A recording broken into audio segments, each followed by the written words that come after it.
Buddhists mark Binara Full Moon Poya Day. Bullets recovered from a well at the premises of the residence of the North Central Province Chief Minister. Youth from Hambantota who fled police custody says his family was aware of his whereabouts. Influencer A claims the life of a woman. Bear Lake continues to cause discomfort to many in Colombo. JVP opposes the VAT amendments. පක්ෂයක් විදියට අපි පාර්ලිමේන්තුවේදී මේ පනතට විරුද්ධව අපි අපේ ඡන්දය පාවිච්චි කරනවා. A very good evening to you. You're watching Prime Time News on News First. I'm Chaturanga Hapwarachi. And I'm Aishwarya Pinto. Let's start off with a look at your stories in detail.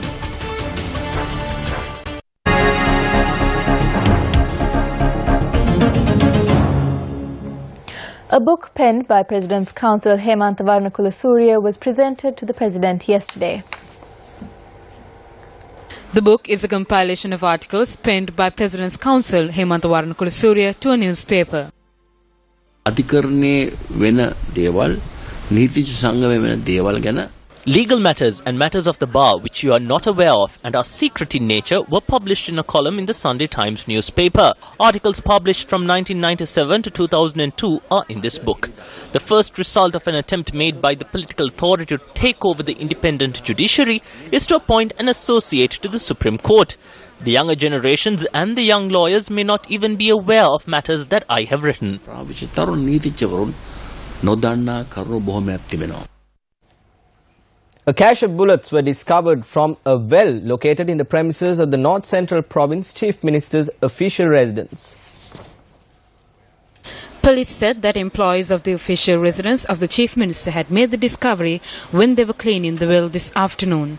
They had informed the Anuradhapura police of the discovery and later the police took custody of the bullets. A senior ranked officer of Anuradhapura said that the haul contained over 270 bullets and they will be presented in court tomorrow.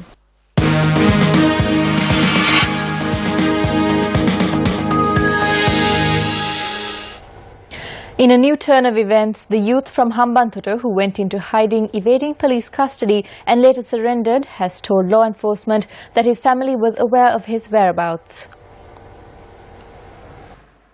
Gigi Gayashan was placed in remand custody after being produced before the Hambantota magistrate early this morning. He was later directed to the Martha judicial medical officer where it was revealed that there were no bruises or signs on the youth's body to indicate that he was assaulted. Missing for 10 days, the youth surrendered to police last afternoon through the chief incumbent of the Digavalukarama Rajamahavihara in Dikwalla, Venerable Ambakulavare Buddhikateru. Following Gayashan's disappearance, several police officers, including the Hambantota HQI, were transferred, and yesterday, the services of 3 police sergeants and a constable were suspended for placing a false record citing that the Hambantota police had not arrested the youth and for not following proper police procedure when making an arrest. DIG Ajit Rohana said that proper legal action will be taken against the youth on the charges that he faces. He added that a similar process will be followed with regard to the allegation made against the police.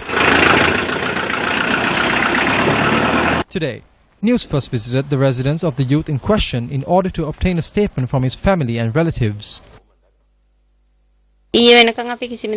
We did not know anything until yesterday. I was not at home yesterday. My mother received a call saying that he was with a certain monk. He had gone there because this monk was someone who had known our brother who is currently overseas.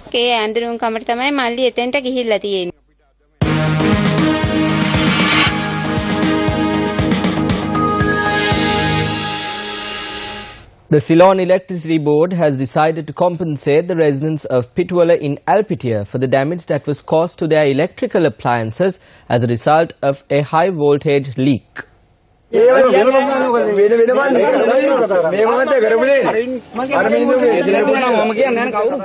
Last evening, a group of residents of Ambana North in Pitwala Alpitia protested while holding 6 CEB officials. They stated that when the electricity connection to their area was restored after being cut off, their electrical appliances were damaged as a result of a high voltage release. We informed them that a mistake has happened. We made a promise to them that we will repair these for them. Area residents state that a similar incident took place last year as well and that compensation was not provided to them. A similar incident took place a year ago, and when they wanted to repair a line on the opposite side of the road, they had connected the wires wrong. Then too there was a high voltage release. The electrical appliances were damaged then as well. We went to Ambalanthota and Alpitia and provided everything in writing. They said it will be repaired. The gentleman came here and checked for 2 or 3 days. I was not given a cent. I repaired everything with my money. During the time we carried out maintenance and when we reconnected the power, there had been a high voltage release. When I inspected yesterday, there has been damage for electrical appliances in 14 houses. We are in the process of taking steps to pay them in the future. We are carrying out investigations with regard to the mishap that has taken place on the side of the CEB. We will repair their goods within a month. We inquired on the matter from the Minister of Power and Renewable Energy, Ranjit Siyabalampitia. I am thankful to Sirasa for making me aware of this before the news came to me officially. I have informed of these damages to be rectified as soon as possible and to make the required compensation payments. We have legalized this. We have gazetted the relevant laws after requesting them from the PUCSL. We have put it to the Cabinet and received its approval. We will produce it to Parliament and we will establish the law. No one should be afraid. When such things happen, the CEB will work responsibly. Allegations have surfaced citing that the Bere Lake located in the heart of Colombo is being polluted yet again. The Bere Lake, which is a means of controlling floods and an icon in the city of Colombo, has now become an unclean, stenchful place. The Bere Lake, which is spread in areas around Slave Island, DR Vijayawardhana Mawatha, Temple Trees, Golf Face, Peta and Bastin Mawatha, spans for over 68 hectares. Over a century ago, this same body of water was used as a measure of security for the Colombo fort. However, in areas like Bastin Mawatha and the fort railway station, water of the Bere Lake does not recede. An unbearable stench is being experienced over a number of weeks in areas around Gangaramaya in Hunapitiya as well, making it difficult for people to engage in religious activities at the Sima Malaka of the Gangaramaya temple.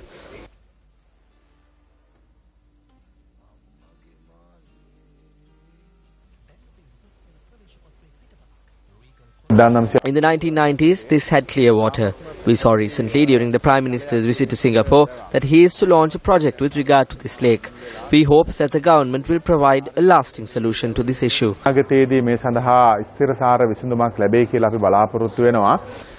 devotees who arrived at the Gangaramaya temple had to face a number of hardships due to the stenchful environment in the area. This place has been polluted. There is some sort of material mixed in the water. When children come here, they too get rashes on their skins when they come in contact with the water. News First was able to witness that a number of drainage systems have been attached to the main drainage line of the Bere Lake and how these additional lines add various matter into the lake. What are the steps that will be taken to stop this situation that has arisen as a result of short-term solutions?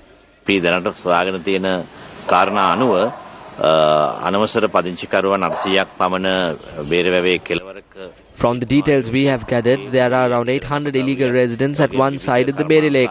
The waste material that they dispose and what the factories and the businesses dispose has caused the creation of an algae. That algae emits an odor. We also see a situation where there is a layer of oil floating on the water. We have studied that matter as well. We will provide the short-term solutions that we can provide.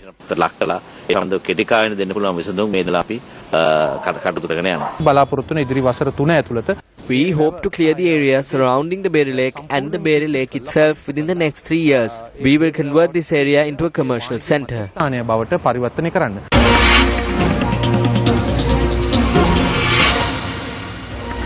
This group of farmers from the 10th milepost area in Thabbover are working tirelessly in this manner in order to protect their lands. These farmers have been compelled to lay pipes on the very canals that were set up to carry water from water sources to the paddy fields due to a grave water scarcity. They are faced with this situation at a time when only 15 acres of paddy lands have been harvested of the 100 plus acres of paddy land located in surrounding areas. If the water shortage is not addressed immediately, the already cultivated 15 acres of paddy land too will be destroyed come the next harvesting season. Water for cultivations in the 10th milepost area in Thabbover should be obtained from the Itchawatna irrigation tank. It remains unknown as to when and who constructed this irrigation tank. However, at present, 2 persons claim ownership for the Itchawatna irrigation tank. They are the Department of Wildlife and the Department of Wildlife Conservation. After a gazette was published that Thabboba was a forest reserve, the ownership of this tank comes under the Department of Wildlife as per the gazette. However, the Department of Wildlife Conservation does not allow the Department of Wildlife to engage in any activities surrounding the irrigation tank. Due to this reason, for many years it has been unable to remove the mud that had deposited in the bottom of the tank. These farmers were able to cultivate in 15 acres of paddy land as this irrigation tank overflowed following the heavy downpours that were experienced last May across many areas of the island. However, few months after, what is evident now is a dry mud bottom of this irrigation tank. This calls for the immediate renovation of the tank and not any other task. These elephants that are located in surrounding areas have been compelled to travel all the way to the Thabboba irrigation tank due to the tug-of-war over the ownership of this irrigation tank between the Department of Wildlife and the Department of Wildlife Conservation. This is a major issue with regard to water. The tank levels have dropped. We request the authorities to at least remove the mud in the bottom of the tank. Should two government departments be allowed to engage in this tug-of-war that would only see the Ichawatna tank be wiped completely off the map? Should this be allowed to lead to a situation where all the paddy lands will be destroyed? District Secretary of Puttlam, this is over to you.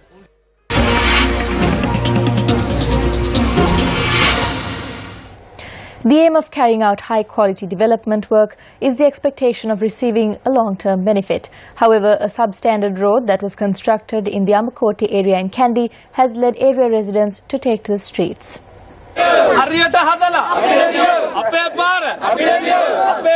Carpeting and developing work on the 4-kilometer-long Digana Ambakote road commenced on the 26th of November 2015 with the intervention of the Ministry of Higher Education and Highways.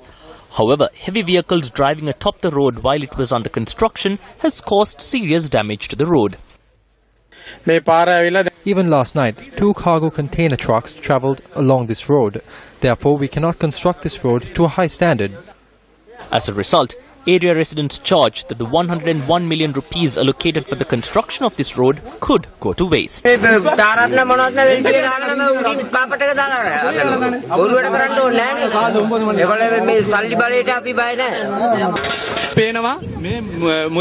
From your own eyes, you can see the joke being carried out by these people. If we gave the construction work to a responsible company, they should be responsible for the work being carried out.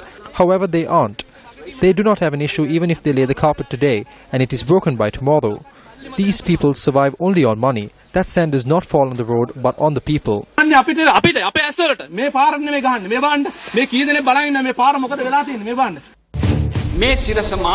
We accept this service done by the Sirasa Media Network while invoking blessings on all of them.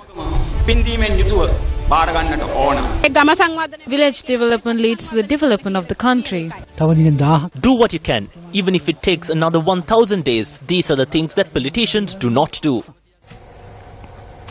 Gum at the 100 Days is a public service initiative that takes development to the village and not restricting them to the townships in the country. Another project under this initiative was vested with the public today.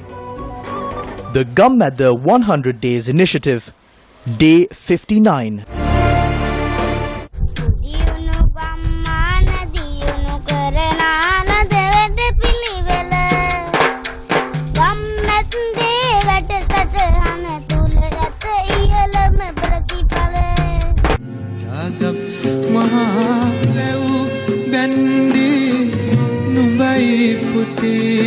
The bitter experiences of using a dilapidated access road to the village of Kinakache in Kawantinya, Gaul, were presented to the world in the form of a poem by these children to mark the end of their woes.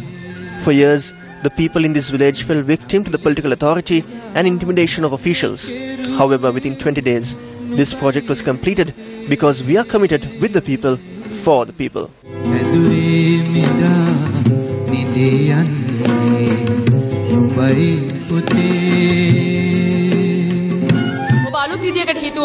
If you think new, plan new and look at the world in a new way, nothing is impossible. At times, one thinks that one cannot do anything that is out of one's profession. However, Newsfirst had provided living proof that no matter what profession you are in, if you have the will to come together as a team, nothing is impossible. Gammadda is a program which stands for development. We commenced the construction activities of the culvert of the main entrance road in Keenakatia on the 26th of last month. The general public have realized the strength they possess. The certificate indicating that the access road to the Keenakatia village was renovated according to standards was handed over to the Gamma, the General Secretary, by the Divisional Secretariat of the Vitura Valivitiya.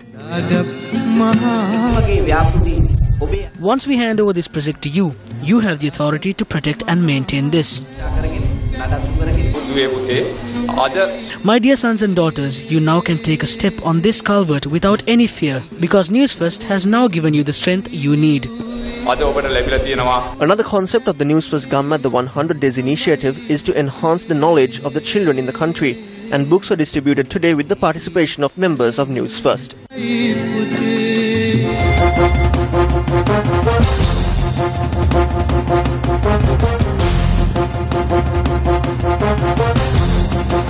The Gamma, the 100 Days Initiative, Day 59.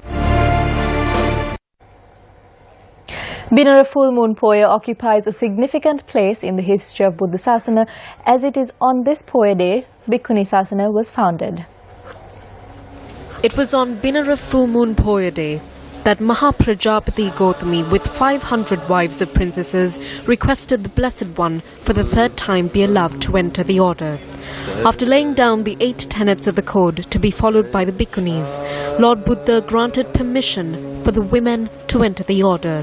The beginning of the Bhikkhuni Sasana was also recorded on Binara full moon Poya day, with Anula Devi and 500 women entering the order in the country.